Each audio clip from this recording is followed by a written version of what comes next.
အဓိကတော့လဲထိုးမနိုင်ခဲ့တဲ့အတွက်တောင်းပန်ပါတယ်ဗောနော်နောက်ပွဲကျွန်တော်လဲထိုးနိုင်အောင်ကြိုးစားပါမယ်ဒီတက်မကလည်းအားပေးကြပါအောင်ကျော်ကြီးကိုကြည့်ရတာအားပေးရကြုံနဲ့တဲ့ကစားသမားတယောက်ဖြစ်အောင်အမြဲတမ်းကြိုးစားသွားပါမယ်ဟုတ်မင်္ဂလာပါဗျာကဲမင်္ဂလာပါကျွန်တော်ပထမဦးဆုံးအနေနဲ့နိုင်ပွဲအတွက်ဂုဏ်ယူတယ်ပေါ့နော်အဲ့တော့ဒီကနေ့ပွဲစဉ်အတွက်ဒါပြိုင်ဖက်စသိရတဲ့အချိန်ပြင်ဆင်ချိန်ဒါဘယ်လောက်ရခဲ့တယ်လဲအမှန်တိုင်းပြောရင်ကျွန်တော်ပြင်ဆင်ချိန်ကနှစ်ပတ်ကျော်လောက်ပဲရတာကျွန်တော်ဒီကြားထဲမှာ passport ကိစ္စဗီဇာကိစ္စနဲ့ပွဲမထိုးမရလို့လည်းဖြစ်လိုက်သေးတယ်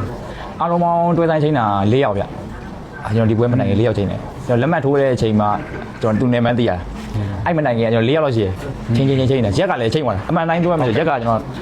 ဒီလား20နဲ့မှ8လားမသိဘူးဟုတ်ကဲ့အဲ့လိုမျိုးမတ်စတန်တို့လည်းပြီးတော့ FIFA တွေရောအကုန်လုံးကသူကအတန်းကြီးသမားတွေဆိုတော့ရောက်ပဲကျွန်တော်နောက်ကပါအဆမကိုစွန်ရဲ့ကျွန်တော်ရဲ့တရက်တည်းအဲ့လိုမျိုးပေါ့နော်ဒါပေမဲ့ကျွန်တော်12ရက်ပြန်ရောက်သွားအဆမ19ရက်ထင်တယ်ဟုတ်တယ်19ရက်နဲ့12ရက်ပြန်ရောက်သွားဟုတ်ကဲ့အဲ့တော့ကြိုင်ဖက်က4ယောက်လောက်ရှိမှအပြောင်းလဲဖြစ်တယ်ဆိုဒီပြင်ဆင်ခဲ့ရတဲ့အပိုင်းမှာအခက်အခဲတွေရှိခဲ့သလားဘာပြန်တွေ့လဲဆိုတော့ကျွန်တော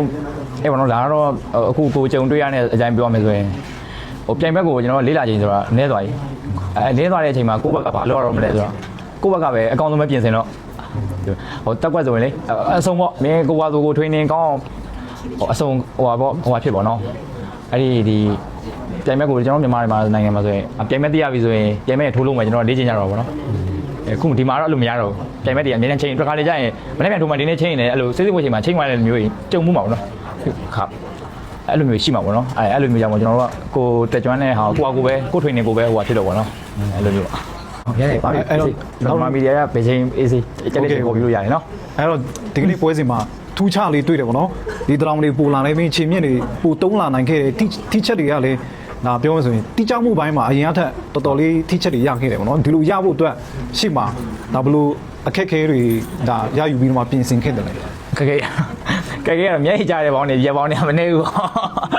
းတော်တယ်ဘာလို့လဲဆိုတော့ဒီနေ့စနစ်ကြီးကိုဟိုဘယ်လိုလဲဒီနေ့စနစ်ကိုကျွန်တော်ကိုနဲ့ကြည့်လာဟိုနော်အဲ online နဲ့ကြည့်နေလွယ်ပေါ့နော်ဒါပေမဲ့ကိုယ်တိုင်ကျသွားတင်တော့ကျတော့ကျွန်တော်ကပြောရိုးရသမားခေါ်ရိုးကျုံနေစနေလုံးကျွန်တော်လက်ဝဲထိုးလာတယ်ခေါ်ရိုးကျုံနေကသမားဒီမွေထိုင်းမှာရောက်တဲ့အချိန်မှာအများကြီးပေါ့နော်ကျွန်တော်စူးစမ်းရပြင်ဆင်ရစိတ်ရှည်ရသိခံရတယ်ပေါ့အဲ့လိုမျိုးပိုင်းတွေအများကြီးပဲပေါ့အားကြောင့်ပေါ့ဒါပေမဲ့တစ်စင်းနဲ့တပွဲပို့ပြီးတော့ကောင်းသွားအောင်တော့ကျွန်တော်ဘက်ကတော့ဒါစူးစမ်းပါမှာပေါ့နော်ဟုတ်ကဲ့ကျွန်တော်နောက်ဆုံးတစ်ခုမေးပါရတယ်မေးအဲ့တော့ဒ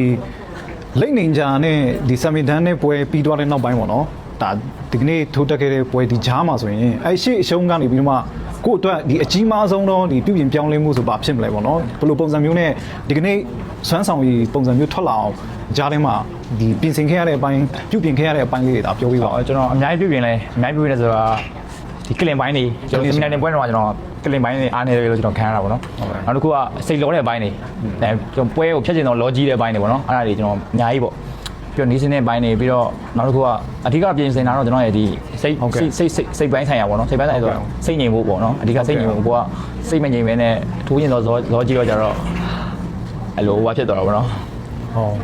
်ကျွန်တော်တခုမေးမှာပြန်ခဲ့ရပေါ့နော